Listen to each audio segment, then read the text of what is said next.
উপরে রুক্ষ মরুভূমি, মাটির গভীরে আস্ত এক শহর।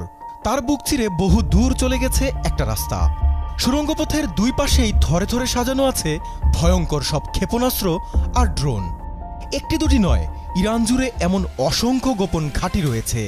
এর কোনোটি ২০ থেকে ৩০ ফুট মাটির নিচে, আবার কোনোটির অবস্থান ২০০ থেকে ১০০০ ফুট গভীরে। ইরানের অস্তিত্বের প্রশ্নে এই অস্ত্র শহরগুলো খুবই গুরুত্বপূর্ণ, তাই এগুলো ইসরায়েলেরও প্রধান লক্ষ্যবস্তু। কিন্তু চাইলেই কি এগুলো ধ্বংস করা সম্ভব?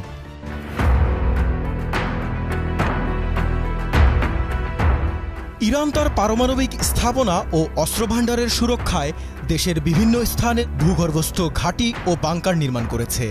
কয়েক দশক ধরে বানানো এসব স্থাপনার মধ্যে সবচেয়ে আলোচিত ফোর্দো পারমাণবিক কেন্দ্র।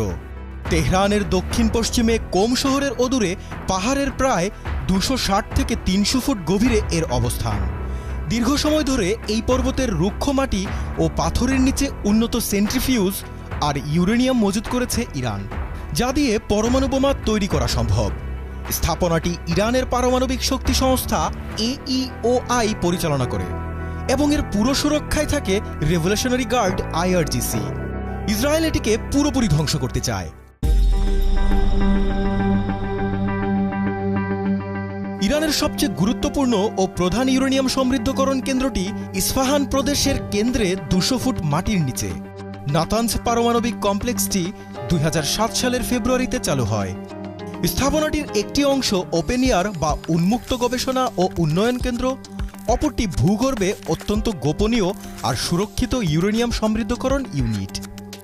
বাংকারটির ছাদের উপরে ২.৫ মিটার পুরু কংক্রিট এবং তার উপরে প্রায় ২০ মিটার মাটি দিয়ে আবৃত, যাতে এটি শত্রুপক্ষের বিমান বা ক্ষেপণাস্ত্র হামলা থেকে সুরক্ষিত থাকে।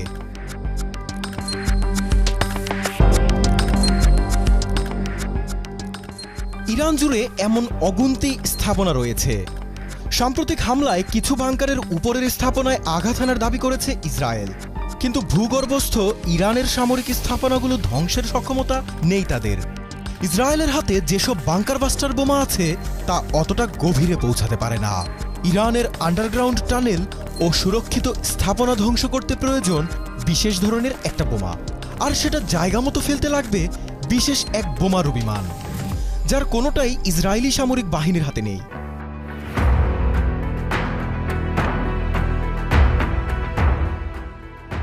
যুক্তরাষ্ট্রের তৈরি GBU-57 বাংকার বাস্টার বোমাই বিশ্বের একমাত্র অস্ত্র, যা প্রায় ২০০ ফুট গভীরের সুরক্ষিত ভূগর্ভস্থ স্থাপনাকেও ধ্বংস করতে পারে।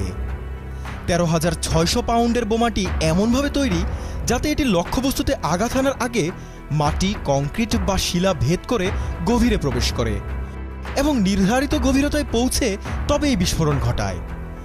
একাধিক বোমা একই টার্গেটে ফেললে এটি ধীরে ধীরে মাটির গভীর থেকে গভীরতর স্তরে তাণ্ডব চালাতে পারে, অনেকটা মাটির নিচে ড্রিলিংয়ের মতো। ধারণা করা যায় যুক্তরাষ্ট্র এই বোমাটি তৈরিই করেছে ইরানের বাংকারগুলোকে টার্গেট করে। বোমাটির উচ্চগতির ভর এবং নিখুঁত লক্ষ্যভেদী প্রযুক্তি ফোর্ডো বা নাতানজের মতো ভূগর্ভস্থ স্থাপনাকেও মারাত্মকভাবে ক্ষতিগ্রস্ত করতে পারে। তবে এটি পরিবহনেও আছে জটিলতা। প্রায় ১৪ টন ওজন আর ২০ ফুট দৈর্ঘ্যের GBU-57 গাইডেড বোমাটি পরিবহন করতে পারে একমাত্র B-2 স্পিরিট বোম্বার। প্রায় $১ বিলিয়ন মূল্যের এই বোমারু বিমানে সর্বোচ্চ ২টি GBU-57 বহন করা যায়।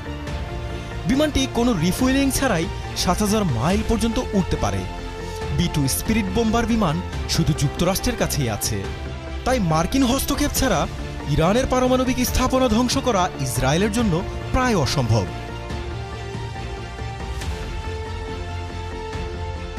এখন প্রশ্ন হলো, নেতানিয়াহুর ইরান মিশনের লক্ষ্য কি?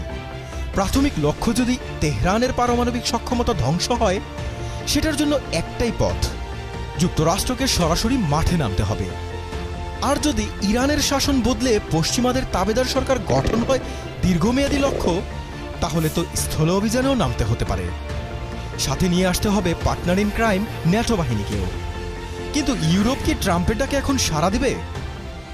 যুক্তরাষ্ট্রের অবস্থান বিশ্বে আর আগের মতো নেই। ইরানও কিন্তু ইরাক, আফগানিস্তান বা লিবিয়া নয়। তবে ডোনাল্ড ট্রাম্প কি নেতানিয়াহুর কথায় মধ্যপ্রাচ্যে অন্তহীন এক যুদ্ধের ফাঁদে পা দেবেন?